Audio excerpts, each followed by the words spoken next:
नमस्ते बच्चे party and good morning to all of my student. मैं Sunil Sahu elementary science academy के यूट्यूब चैनल पर आपका हार्दिक स्वागत करता हूं। आज अपने क्लास 12 का फर्स्ट चैप्टर पढ़ने वाले हैं जिसका नाम है रिलेशंस एंड फंक्शन। हिंदी में बोले तो संबंध एंड फलन। अगर रिलेशन फंक्शन पढ़ने के लिए अपन चलते 11th क्लास में, जिस चैप्टर का नाम है सेट। रिलेशन एंड फंक्शन पढ़ने के लिए सेट का आना बहुत ज़रूरी है। अगर सेट समझने में नहीं आएगा तो रिलेशन एंड फंक्शन भी नहीं आएगा। तो अपन पहले सेट के बारे में डिस्कस करेंगे, फिर अपन पढ़ेंगे रिलेशन एंड फंक्शन। तो अपन पढ़ते हैं सेट की डेफिनेशन। सेट होता क्या है? सेट, इसको हिंदी में बोले तो समुच्चय। कि सेट होता क्या है? A set is the collection of well-defined object। Definition क्या हो गई सेट की कि A set is the collection of a well-defined object। अपन को डेफिनेशन को रटना नहीं है बेटा, डेफिनेशन को समझना है, इसकी मीनिंग को समझना है कि सेट होता क्या है। A set is the collection of a well-defined object। Collection का मीन्स क्या होता है बेटा? संग्रह। कलेक्शन का मीन्स क्या होता है? संग्रह। ऑब्जेक्ट का मतलब क्या होता है बेटा? वस्तुएं। एंड वेल डिफाइंड का मीन्स क्या होता है? सुपरिभाषित। सुपरिभाषित। संग्रह अपन जानते हैं, कलेक्शन। वस्तुएं अपन जानते हैं। अपने पास एक नया वर्ड आ गया, वेल डिफाइंड, यानी सुपरिभाषित। इसका मीनिंग समझते हैं। अगर इसका मीनिंग समझने में आ गया तो पूरी सेट की डेफिनेशन ही समझने में आ जाएगी। क्या होती है set? A set is the collection of a well defined object. देखो कलेक्शन बन रहा है किसका? वस्तुओं का। और वस्तुएं क्या होनी चाहिए? वेल डिफाइंड, मतलब सुपरिभाषित। मतलब जो कलेक्शन बन रहा है वस्तुओं का वो क्या होनी चाहिए? Well defined. मतलब जो वस्तु है उनके बारे में अपन को क्लियर पता होना चाहिए कि कलेक्शन में आएगी या नहीं आएगी। मैं क्या बोल रहा हूँ, जो वस्तुएं हैं उनके बारे में अपन को कंप्लीट इंफॉर्मेशन होनी चाहिए कि ये कलेक्शन में आएगी या नहीं आएगी। अगर अपन को थोड़ा बहुत भी डाउट हो गया कि सर ये कलेक्शन में आएगी या नहीं आएगी, तो कलेक्शन कभी भी सेट नहीं बनाएगा। समझ रहे हो बच्चा पार्टी? डेफिनेशन क्या है? A set is the collection of a well defined object. Collection मतलब संग्रह, ऑब्जेक्ट मतलब वस्तुएं, वेल डिफाइंड मीन्स सुपरिभाषित। मतलब जो वस्तुएं क्या होनी चाहिए? सुपरिभाषित। मतलब वस्तुएं के बारे में अपन को कंप्लीट इंफॉर्मेशन होनी चाहिए कि वो उस कलेक्शन में आएगी या नहीं आएगी। अगर अपन को थोड़ा बहुत भी डाउट हो गया कि सर ये जो वस्तुएं मैंने ली है वो क्या इस कलेक्शन में आएगी या नहीं आएगी, तो कलेक्शन कभी भी सेट नहीं बनाएगा। अपन को क्लियर पता होना चाहिए किसके बारे में? वस्तुएं के बारे में या ऑब्जेक्ट के बारे में। समझ गए? अपन एग्जांपल से समझते हैं इसको। एग्जांपल लेता हूं मैं। The collection of all good maths book. मैंने क्या लिया collection? The collection of all good maths book. एक मैंने संग्रह लिया, किसका? ऑल गुड मैथ्स बुक का। यहां पर मेरे पास ऑब्जेक्ट क्या है? Good maths book. अब अपन चेक करते हैं कि कलेक्शन क्या सेट बनाता है या नहीं बनाता। देखो अपने पास एक यहां वर्ड आ रहा है गुड। बेटा क्या आ रहा है? वर्ड एक गुड। अब अपन जानते हैं कि गुड की मीनिंग हर किसी के लिए सेम नहीं होती। फॉर एग्जाम्पल मेरे लिए देख लो, मेरे को क्या खाना पसंद है? रसगुल्ले। मेरे को रसगुल्ले खाना पसंद है, किसी और को रसगुल्ले खाना पसंद नहीं है। मेरे को कचौरी खाना पसंद है, किसी को कचौरी खाना पसंद नहीं है। यानी हर किसी के लिए गुड की डेफिनेशन सेम नहीं होती। समझ रहे मेरे बच्चे पार्टी? मैंने क्या लिया?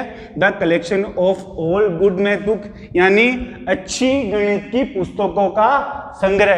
क्या ये सेट बनाता है या नहीं बनाता, अपन ये चेक करेंगे। तो अब मैं क्या बता रहा हूं, जो गुड होता है, गुड की मीनिंग हर किसी के लिए सेम नहीं होती। जैसे अपन 12th क्लास में देखते हैं, यहां पर अपने 3 पब्लिकेशन चलती है मैथ की। एक चलती है CBH, एक चलती है बेटा SP, एक चलती है बेटा संजीव। जो अपने टोंक में एक तो CBH, एक चलती है एसपी, एक चलती है संजीव। तो बेटा मैंने एक 3 स्टूडेंटों का नाम लिया, एक का नाम है रोहन, एक का नाम है सीता और एक का नाम है मेरा नाम सुनील, ठीक है ना। सुनील पढ़ता है सीबीएच की बुक, सीता पढ़ती है संजीव की बुक एंड एसपी पढ़ता है रोहन। देखो रोहन कौन सी बुक पढ़ना पसंद करता है? एसपी। सीता कौन सी बुक पढ़ना पसंद करती है? संजीव। सुनील कौन सी बुक पढ़ना पसंद करता है? सीबीएच।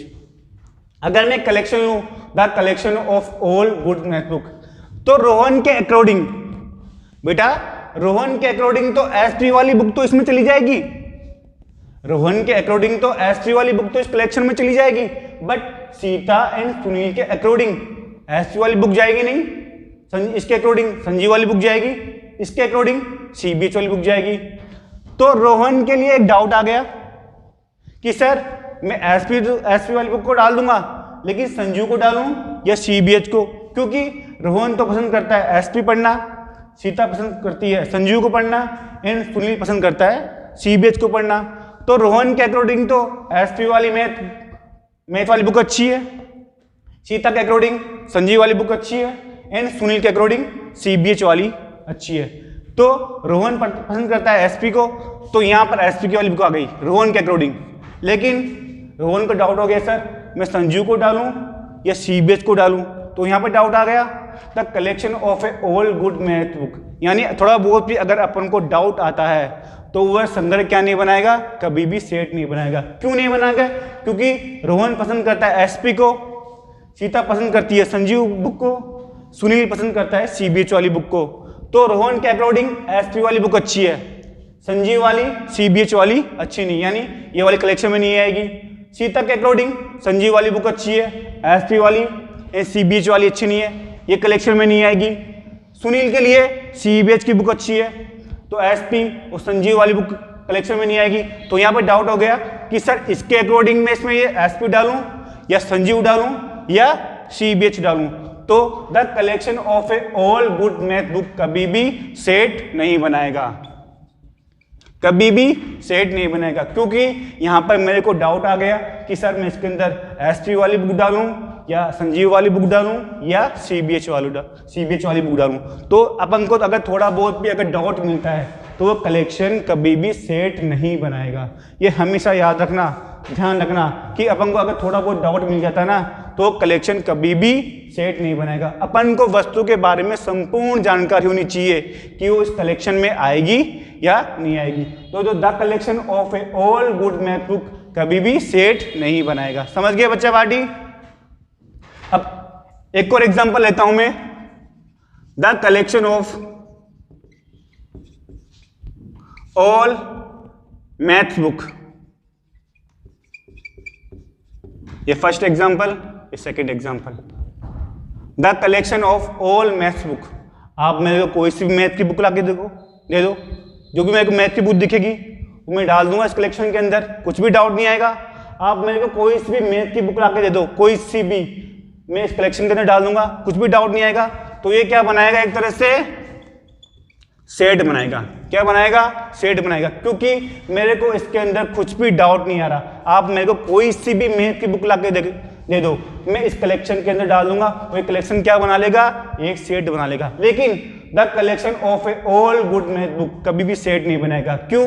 क्योंकि गुड की डेफिनेशन हर किसी के लिए सेम नहीं होती, सबके लिए अलग अलग होती है। समझ रहे हो? क्योंकि सीता संजीव पढ़ना पसंद करती है, सुनील सीबीएच पढ़ना पसंद करता है, रोहन एसपी पढ़ना पसंद करता है। इसके अकॉर्डिंग एसपी वाली बुक अच्छी है, इसके अकॉर्डिंग संजीव वाली बुक अच्छी है, इसके अकॉर्डिंग सीबीएच वाली बुक अच्छी है। तो यहाँ पर डाउट आता है कि सर मैं संजीव डालूं या सीबीएच डालूं या एसपी डालूं। तो ये वाला कलेक्शन कभी भी सेट नहीं बनाएगा, बट ये वाला कलेक्शन हमेशा सेट बनाएगा। समझ गया बच्चा पार्टी? अगर कुछ भी डाउट हो तो कृपया कमेंट करें। ओके, रफ कर दो बच्चों इसको।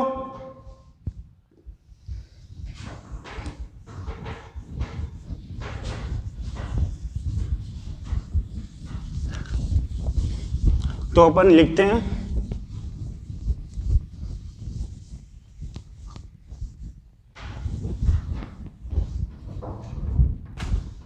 A set is the collection of well-defined object. Hindi बोलो तो वस्तुएं के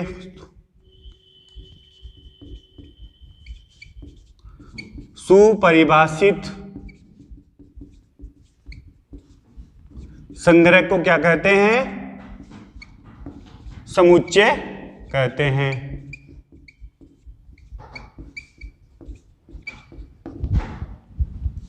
एग्जाम्पल लेता हूं। First, the collection of all maths book, ये सेट बनाएगा। But the collection of all good maths book set. Second example,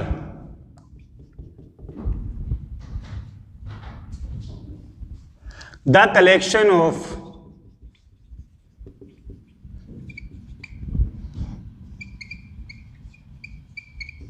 dangerous animals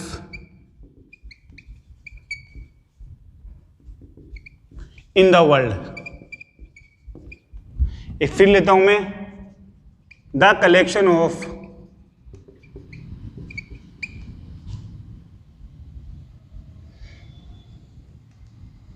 all animals in the world.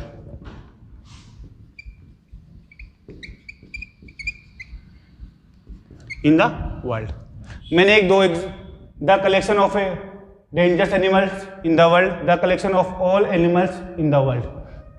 Check करना है कि ये वाला कलेक्शन सेट बनाता है या नहीं बनाता, ये वाला कलेक्शन सेट बनाता है या नहीं बनाता। मैंने क्या लिया collection? The collection of dangerous animals in the world, all dangerous animals in the world. देखो यहां पे क्या है, वर्ड आ रहा है एक डेंजर्स। क्या रहा है वर्ड? डेंजर्स। और क्या रहा है? Animals in the world. जैसे अपन टीवी में देखते हैं कि कई लोग क्या करते हैं, लोगों के साथ खेलते हैं, टाइगर के साथ खेलते हैं, देखते हैं ना अपन। कई लोग टाइगर के साथ खेलते हैं, लोगों के साथ खेलते हैं, लेकिन अगर अपने सामने लोगन आ जाए, टाइगर आ जाए, अरे मंकी आ जाएगा ना, जिसमें अपन डर जाएंगे। लेकिन कई लोग ऐसे होते हैं जो टाइगर और लोयन के साथ खेलते हैं, तो उनके लिए टाइगर लोयन तो डेंजरस नहीं हुए, बट अपने लिए डेंजरस है ना बेटा। जो लोयन और टाइगर उनके लिए डेंजरस नहीं हुए, बट अपने लिए क्या हुए? डेंजरस हुए। तो मेरे को डाउट आ गया यहाँ पर कि सर मैं इसके अंदर लोयन और टाइगर को लूँ या नहीं लूँ, क्योंकि उनके लिए तो ये डेंजरस नहीं है, बट अपने लिए डेंजरस है। डाउट आ गया ना, क्योंकि कई लोग ऐसे होते हैं जो लोयन और टाइगर के साथ खेलते हैं, बट अपने सामने अगर मंकी भी आ जाए ना तो वो मम्मी पापा करने लग जाएंगे। लेकिन कई लोग ऐसे होते हैं जो लोयन और टाइगर के साथ खेलते हैं, तो उनके लिए डेंजरस नहीं है, बट अपने लिए डेंजरस है। तो ये क्या अपने पास क्या आ गया? डाउट आ गया। तो ये कलेक्शन कभी भी क्या नहीं बनाएगा? सेट नहीं बनाएगा। But the collection of all animals in the world. आप मेरे को कोई से भी जानवर ला के दे दो, आप मेरे को कोई से भी जानवर ला के दे दो, मैं क्या डाल दूंगा? उसको इस कलेक्शन के अंदर डाल दूंगा, कुछ भी डाउट नहीं आएगा। वो क्या बनाएगा? मेरे लिए एक सेट बनाएगा, कुछ भी डाउट नहीं आएगा। बट ये वाला the collection of all dangerous animals in the world, यहाँ पर अपन को डेंजरस कंफ्यूज कर रहा है, डाउट पैदा कर रहा है, तो ये कलेक्शन कभी भी सेट नहीं बनाएगा बेटा। लेकिन the collection of all animals in the world, ये क्या बनाएगा? हमेशा सेट बनाएगा, लेकिन ये कभी भी सेट नहीं बनाएगा। समझ गए बेटा? अगर अपन को कहीं पर भी डाउट आ जाए ऑब्जेक्ट के बारे में, तो वो कलेक्शन कभी भी सेट नहीं बनेगा। हमेशा ये दिमाग में रखना, थोड़ा बहुत भी कंफ्यूज आ जाए तो वो कलेक्शन कभी भी सेट नहीं बनेगा। अपन को क्लियर पता होना चाहिए कि वो कलेक्शन, वो ऑब्जेक्ट उस कलेक्शन में आएंगे या नहीं आएंगे। सबको क्लियर? ये दो एग्जाम्पल, किसी को डाउट? ड्रॉ कर लो, इसको उतार लो।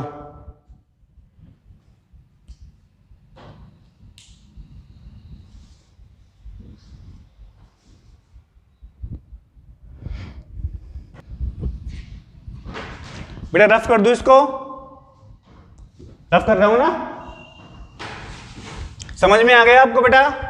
अगर कुछ समझने में नहीं आया तो बेटा कमेंट करना मेरे को ना, पर अपन उसका सॉल्यूशन देखेंगे कल।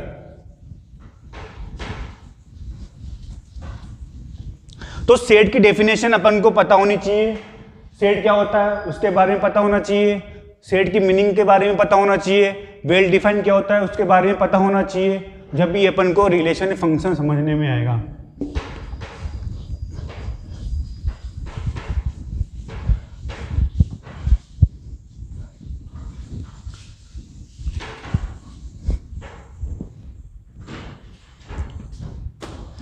अब अगला क्वेश्चन ये उठता है कि सर सेट को रिप्रेजेंट कैसे करते हैं? कि सेट की डेफिनेशन तो पढ़ ली अपन ने, बट सेट को कैसे रिप्रेजेंट करते हैं? तो अपने पास यहाँ पर इसकी 2 फॉर्म होती है इसको रिप्रेजेंट करने के लिए। एक तो होती है रोस्टर फॉर्म, एक होती है रोस्टर फॉर्म, इसको बोलते हैं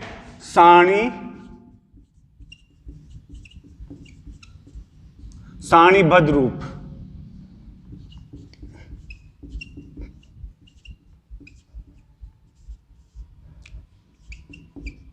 दूसरी होती है इसकी ब्लेडर फॉर्म। क्या होती है एक दूसरी? Bladder form.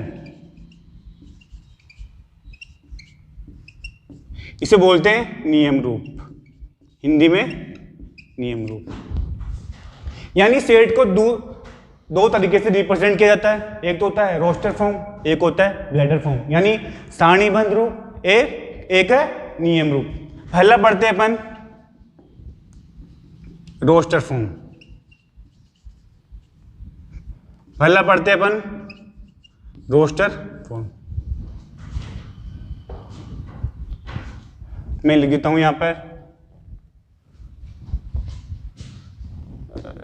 चलो इसको तो मिटा देते हैं, चलो ना।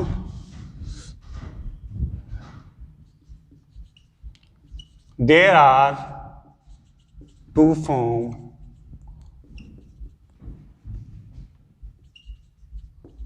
representation of set.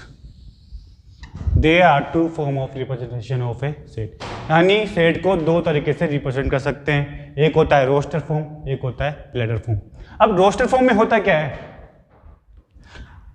Roster form में होता क्या है देखो, ये कलेक्शन है किसका? ऑब्जेक्ट, फिर कलेक्शन। अगर ये क्या बनाता है? Object, collection. अगर ये सेट बनाता है तो ऑब्जेक्ट क्या कहलाते हैं? सेट के एलिमेंट्स कहलाते हैं। क्या कहलाते हैं बेटा? एलिमेंट्स। अगर कोई कलेक्शन, ऑब्जेक्ट का कलेक्शन अगर सेट बनाता है तो वो ऑब्जेक्ट क्या कहलाते हैं? उस सेट के एलिमेंट्स कहलाते हैं। समझ रहे हो मेरे बेटा? ऑब्जेक्ट, कलेक्शन, अगर वो सेट बनाता है क्या? कलेक्शन, तो ऑब्जेक्ट क्या कहलाते हैं? उस सेट के एलिमेंट्स कहलाते हैं। क्या कहलाते हैं? उस सेट के एलिमेंट्स कहलाते हैं। ठीक समझ गए? तो देखो रोस्टर फॉर्म में होता क्या है, अगर कोई कलेक्शन अगर सेट बनाता है, अगर कोई कलेक्शन अगर सेट बनाता है तो उस सेट में उसके एलिमेंट्स को एक ब्रैकेट में लिखा जाता है तथा उसके एलिमेंट्स को एक कोमा के द्वारा सेपरेट किया जाता है। देखो अगर कोई कलेक्शन अगर सेट बनाता है, अगर कोई कलेक्शन सेट बनाता है तो उसकी रोस्टर फॉर्म कैसी होती है? उसके एलिमेंट्स को एक ब्रैकेट में लिखा जाता है तथा उसके एलिमेंट्स को सेपरेट करने के लिए उनके बीच एक कोमा लगाया जाता है। फॉर एग्जांपल मैं लेता हूं, the collection of all natural number which is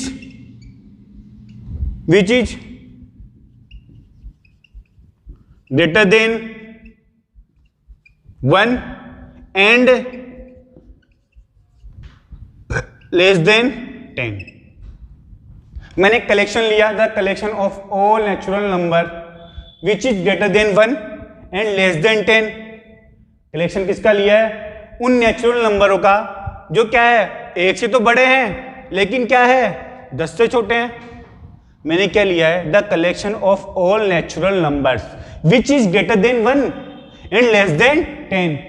collection उन नेचुरल नंबर्स का जो 1 से तो बड़े हैं लेकिन 10 से क्या है छोटे हैं। तो देखो ये तो बना दिए पूरा सेट, ये तो पूरा सेट बनाएगा क्योंकि इसमें कुछ भी डाउट नहीं आएगा, कुछ भी कंफ्यूजन नहीं आएगा। The collection of all natural numbers which is greater than 1 and less than 10 क्या है, विच इज ग्रेटर देन 1 कौन से होते हैं 2 3 4 5 6 7 8 9, 10 से छोटे 9 तक ही जाएंगे ना। Which is greater than 1 and less than 10 2 3 4 5 6 7 8 9, कुछ भी डाउट नहीं आया तो एक कलेक्शन क्या बनाएगा, सेट बनाएगा। अब अपन इसके लिखते हैं रोस्टर फॉर्म। रोस्टर फॉर्म में क्या होता है कि सेट के एलिमेंट्स को एक ब्रैकेट में लिखा जाता है तथा उनके एलिमेंट्स को कोमा के द्वारा क्या किया जाता है, सेपरेट किया जाता है। देखो मैंने सेट को हमेशा कैपिटल अक्षर से डिनोट करते हैं, सेट को हमेशा कैपिटल अक्षर से डिनोट करते हैं। तो कैपिटल ए मैंने कोई माना, the collection of all natural numbers which is greater than 1 in less than 10, यानी रोस्टर फॉर्म क्या होती है कि सेट के एलिमेंट्स को एक ब्रैकेट में, ये ब्रैकेट ये क्या है मझला ब्रैकेट यानी बीच वाला ब्रैकेट है, एक तो छोटा ब्रैकेट होता है ये वाला, एक होता है मझला ब्रैकेट, एक होता है बड़ा ब्रैकेट ये वाला, जानते हो सब, छोटा वाला ब्रैकेट, मझला वाला ब्रैकेट एंड बड़ा वाला ब्रैकेट। तो यहाँ पर सेट के एलिमेंट्स को मझले वाले ब्रैकेट में बंद किया जाता है तथा उनके एलिमेंट्स को सेपरेट करने के लिए उनके बीच क्या लगाया जाता है, कोमा लगाया जाता है। तो मैंने क्या लिया है, the collection of all natural numbers which is greater than 1 and less than 10। तो इसमें कौन से एलिमेंट्स आ रहे हैं 2 3 4 5 6 7 8 9। तो मैंने क्या किया, पहले सेट को पहले ब्रैकेट लिया, ठीक है ना, रोस्टर फॉर्म में, तथा उनके एलिमेंट्स के बीच ब्रैकेट लगाया जाता है। तो पहला एलिमेंट्स कौन सा आ रहा है 2, उनके बीच ब्रैकेट, ये ब्रैकेट लगा दिया, सॉरी कोमा, फिर 3, फिर कोमा 4, फिर 5, फिर 6, फिर 7, फिर 8, फिर 9। क्या 10 आएगा इसके अंदर, नहीं आएगा ना, क्योंकि वो क्या है लेस देन 10, वो कहां से आ रहा है नेचुरल नंबर से, which is greater than 1 and less than 10। 2 3 4 5 6 7 8 9, यानी ये क्या है इसकी रोस्टर फॉर्म है। रोस्टर फॉर्म में क्या करते हैं कि सेट के एलिमेंट्स को एक ब्रैकेट में लिखा जाता है तथा उनके एलिमेंट को सेपरेट करने के लिए उनके बीच क्या लगाया जाता है बेटा, कोमा लगाया जाता है। ये हो गई इसकी रोस्टर फॉर्म। ये बेटा कौन सी फॉर्म हो गई, रोस्टर फॉर्म। समझ गए मेरे लाले, ठीक है ना। मैंने कलेक्शन लिया, the collection of all natural numbers which is greater than 1 and less than 10, जिसमें 2 3 4 5 6 7 8 9 वाले एलिमेंट्स आते हैं। तो मैंने इसकी क्या फॉर्म लिखी, रोस्टर फॉर्म, यानी एक ब्रैकेट में लिखा जाता है तथा उनके एलिमेंट्स को सेपरेट करने के लिए उनके बीच कोमा लगाया जाता है। 2 3 4 5 6 7 8 9, ये हो गई इसकी रोस्टर फॉर्म। किसी को डाउट बेटा, यानी यहां पर सेट को दो तरीके से रिप्रेजेंट किया जाता है, एक होती है रोस्टर फॉर्म, एक होती है ब्लैडर फॉर्म। अपन ने पढ़ लिया एक रोस्टर फॉर्म जिसमें सेट के एलिमेंट्स को एक ब्रैकेट में लिखा जाता है तो उनको सेपरेट करने के लिए उनके बीच कोमा लगाया जाता है। बेटा उसको उतार लो।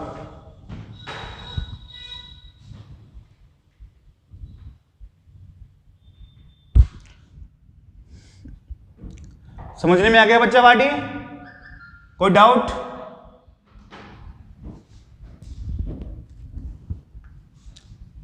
मिटा दो इसको।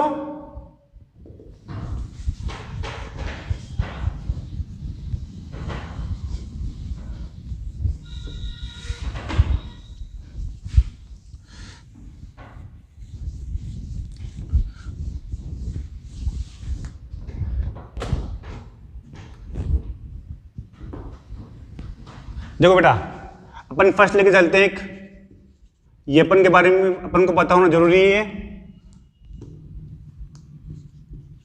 The set of natural numbers, the set of natural number, इनके बारे में अपन को पता होना जरूरी है कि होता क्या है the set of natural number. इसको हमेशा कैपिटल एन से डिनोट करते हैं। किससे डिनोट करते हैं? हमेशा कैपिटल एन से। The set of natural number होता कहां से स्टार्ट है? 1 से, और कहां तक जाता है? इनफाइनाइट तक। यानी इसमें कौन से एलिमेंट्स आते हैं? 1 2 3 4 5 6 7 8 9, चलते जाओ चलते जाओ, कोई अंत ही नहीं है, यानी infinite. The set of natural number में कौन कौन से एलिमेंट्स आते हैं? 1 2 3 4 5 6 7 8 9, यानी इनफाइनाइट तक। अपन फिर पढ़ते हैं द सेट ऑफ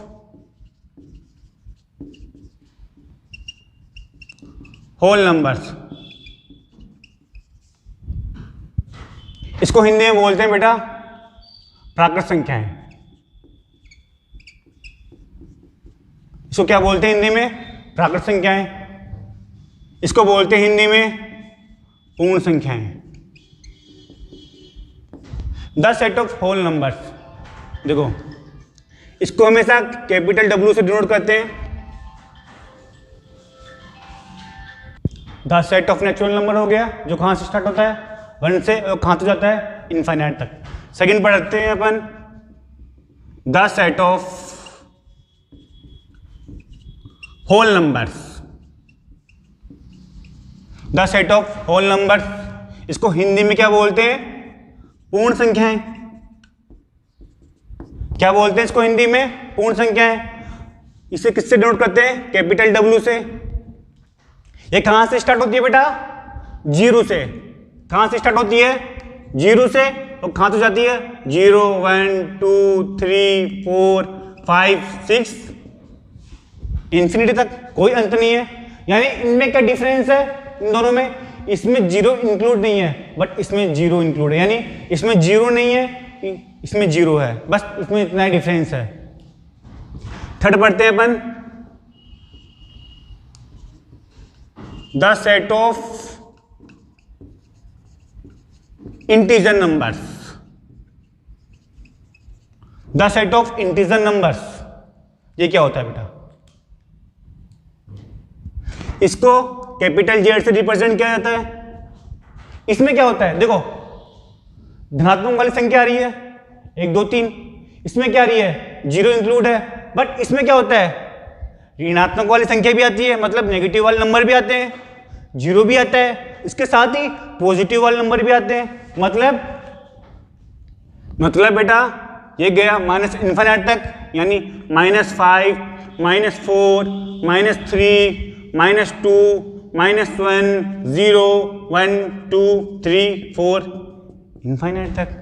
यानी इसमें नेगेटिव नंबर्स भी आते हैं, पॉजिटिव नंबर्स भी आते हैं, साथ में 0 नंबर भी आता है। तो ना ही नेगेटिव है जहाँ, है ना, यानी 0 नंबर इंक्लूड है, नेगेटिव नंबर इंक्लूड है, एंड पॉजिटिव नंबर इंक्लूड है। ये कहाँ तक जाता है? माइनस इन्फाइनाइट तक। ये कहाँ जाता है?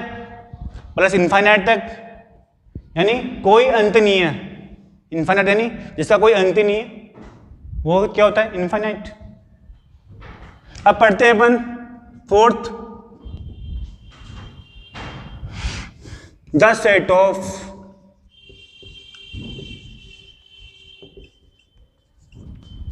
Rational numbers. The set of rational numbers, इसको हिंदी में क्या बोलते हैं बेटा? परिमेय संख्याएं।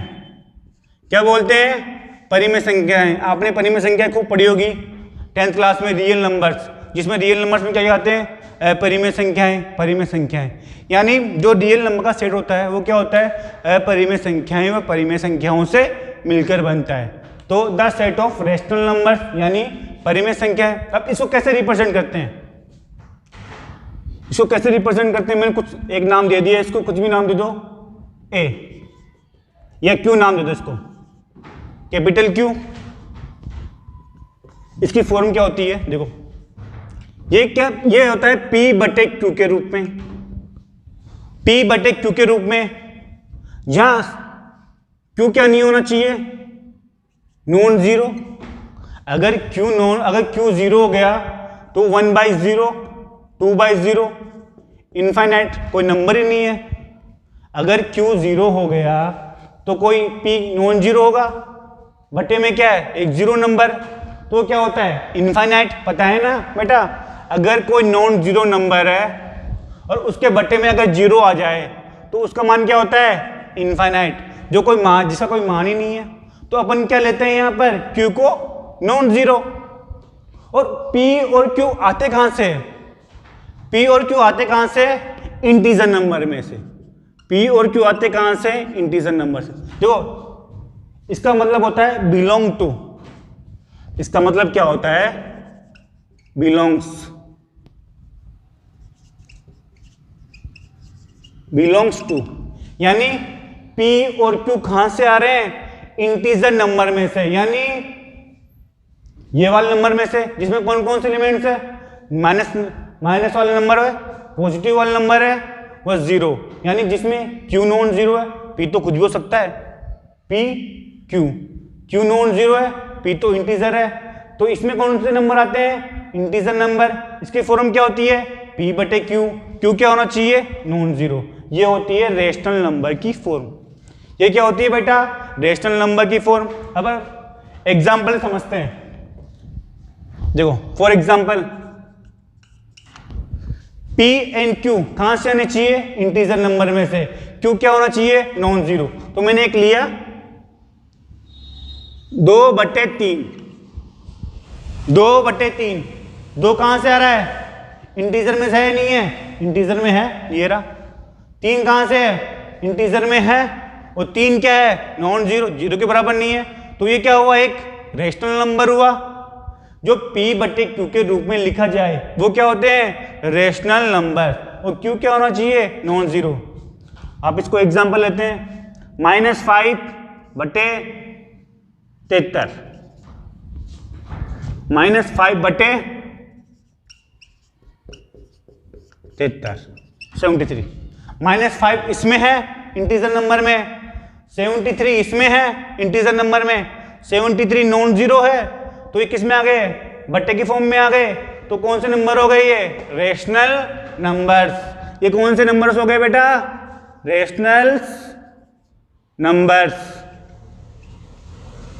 या मतलब जो P बटे Q के रूप में लिखा जाए, जहां Q नॉन जीरो हो और P और Q कहां से आए, इंटीजर नंबर में से आए, तो नंबर क्या होते हैं बेटा, रेशनल नंबर।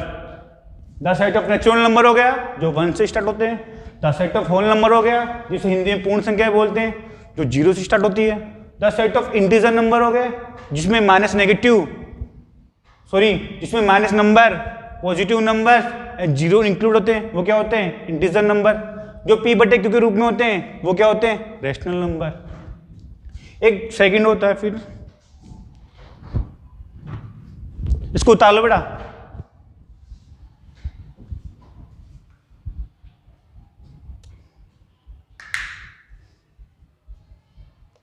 मिटा दो इसको।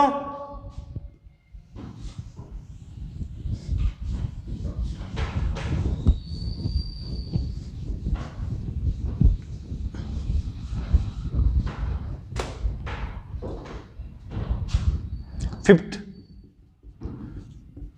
The set of irrational number, irrational number मतलब अपरिमेय संख्याएं, अपरिमेय संख्याएं। परिमेय संख्या तो ये हो गई। अब अपरिमेय संख्या क्या होती है, जो परिमेय नहीं होती वो क्या होती है, अपरिमेय संख्याएं। मतलब जो रूट P, जहां P क्या है, अभाज्य संख्या। P क्या है, अभाज्य संख्या या प्राइम नंबर, प्राइम नंबर। यानी जो रेशनल नहीं होते वो क्या होते हैं, इर्रेशनल नंबर। यानी जिसे रूट के फॉर्म में लिखा जाए वो क्या होती है, अपरिमेय संख्याएं। एग्जाम्पल समझते हैं। √2, √2 क्या ये परिमेय संख्या है या अपरिमेय संख्या है? p क्या है? अभाज्य संख्या है। अभाज्य संख्या क्या होती है? वह संख्या जिसमें ओनली खुद का डिवाइड हो और किसी का डिवाइड नहीं हो, तो वो क्या होती है? अभाज्य संख्या। या जिसके फैक्टर नहीं किए जा सके, वो क्या होती है? अभाज्य संख्या।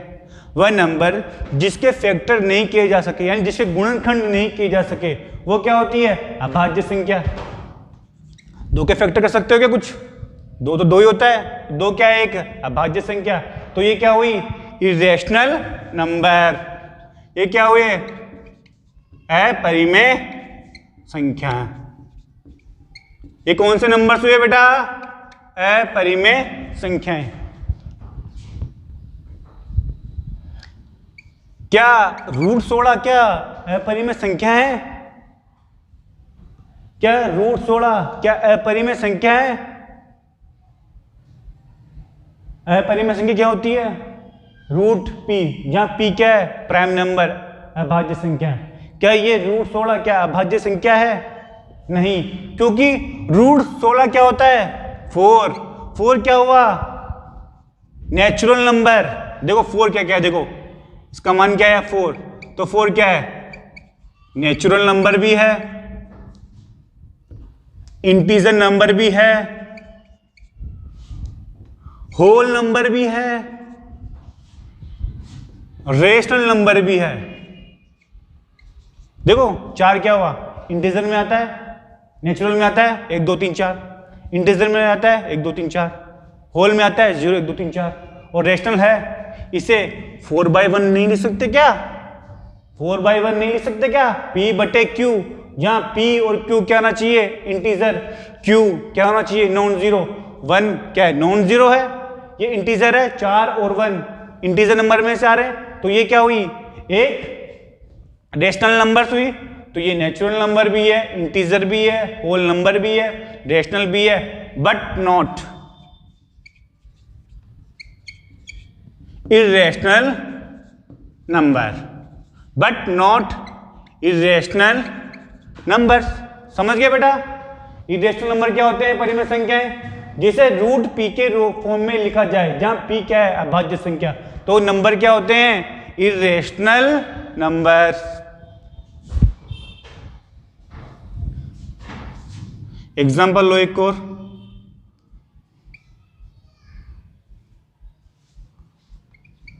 √26 क्या ये इरेशनल नंबर है या नहीं है? क्या ये इरेशनल नंबर है या नहीं है? चेक करो, क्या ये इरेशनल नंबर है या नहीं है? क्या ये रेशनल नंबर है? क्या ये नेचुरल नंबर है? चेक करो इसको।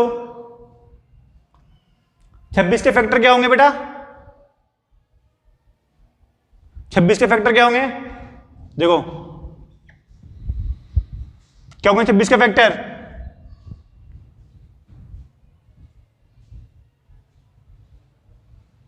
क्या होंगे बेटा? 13 गुणा 2, 13 दूनी 26 होते हैं। 13 गुणा 2, 13 का कोई फैक्टर नहीं है, 2 का कोई फैक्टर नहीं है, तो इसको मिल सकता हूं √13 √2, या फिर इसको एजिटिस रहने दो। 13 भी क्या है? अभाज्य संख्या। 2 भी क्या है? अभाज्य संख्या। इसको अलग करो, √13 √2, ये क्या आ रही है? √2 क्या है? अभाज्य संख्या। तो ये भी क्या होगी? पूरी इरेशनल नंबर। ये क्या होंगे? Irrational number. देखो √26 है, 26 के फैक्टर 13 गुणा 2, इसको अलग किया, अपन ने देखा कि √2 क्या था? अपरिमेय संख्या है, ये तो इसके मल्टीपल में, ये भी क्या होगी? Irrational number. समझ गए बेटा साहब? किसी को डाउट बच्चा पार्टी? Any doubt? अब एक लास्ट होता है रेशनल नंबर। एक लास्ट टॉपिक है अपना नंबर सिस्टम में, एक लास्ट है रेशनल नंबर। इसके बारे में आपको पता होना जरूरी है बेटा। आप तो इसको 9th में 10th में पढ़ के आए होंगे ना, rational number, natural number, integer number, ये तो 6 से पढ़ते आ रहे हैं अपन। वास्तविक संख्याओं का समुच्चय, ये 6 वास्तविक संख्याओं का समुच्चय। देखो वास्तविक संख्याओं का समुच्चय क्या होता है? हमेशा वास्तविक नंबर को एक रियल, एक लाइन पर रिप्रेजेंट किया जाता है। हमेशा वास्तविक जो नंबर होते हैं उसको एक लाइन पर रिप्रेजेंट किया जाता है, जिसे क्या बोलते हैं? रियल लाइन, यानी वास्तविक लाइन। वास्तविक संख्याओं को एक लाइन पर रिप्रेजेंट किया जाता है, जिसे क्या बोलते हैं? Real line. ये तो हो गया मेरे पास माइनस इन्फिनिटी, ये हो गया मेरे पास प्लस इन्फिनिटी, ये हो गया माइनस इन्फिनिटी, ये हो गया प्लस इन्फिनिटी। इसमें कौन से नंबर आ रहे हैं? 1 2 3 4/3 5/6 -5 -2/3 -√2/3। यानी हमेशा वास्तविक संख्याओं को एक लाइन पर रिप्रेजेंट किया जाता है, जिसे रियल लाइन कहते हैं। जैसे 2/3 5 6 7, यानी इसके अंदर कौन कौन से नंबर्स आते हैं? नेचुरल नंबर्स भी आते हैं इसके अंदर, इंटीजर नंबर्स भी आते हैं इसके अंदर, होल नंबर्स भी आते हैं इसके अंदर, परिमेय नंबर्स भी आते हैं इसके अंदर इरेशनल नंबर भी आते हैं। यानी वास्तविक संख्याओं का समुच्चय किन समुच्चयों का संग्रह है? नेचुरल नंबर का, इंटीजर नंबर का, होल नंबर का, परिमेय संख्याओं का, परिमेय संख्याओं का। यानी वास्तविक संख्याओं का समुच्चय इन समुच्चयों से बड़ा है। यानी सबसे बड़ा सेट, रियल में सबसे बड़ा सेट कौन सा है? वास्तविक संख्याओं का समुच्चय, क्योंकि इसके अंदर सारे सेट इंक्लूड है। 2/3 4 5 1000 5000, कोई से भी नंबर ले लो, वो तो किस में आते हैं? वास्तविक संख्याओं के समुच्चय में। तो सबसे बड़ा सेट क्या हुआ? वास्तविक संख्याओं का समुच्चय। ये याद रखना बेटा, सबसे बड़ा सेट क्या हुआ रियल में? वास्तविक संख्याओं का समुच्चय। और सबसे छोटा सेट क्या हुआ? नेचुरल नंबर का समुच्चय। आगे किसी को डाउट बेटा? अगर किसी को डाउट हो, कंफ्यूजन हो, तो मेरे को कमेंट करें, फिर अपन उनका सॉल्यूशन कल देखेंगे। तो बेटा आज के लिए धन्यवाद। कल मिलते एक नए उत्साह और उमंग के साथ, तब तक के लिए धन्यवाद।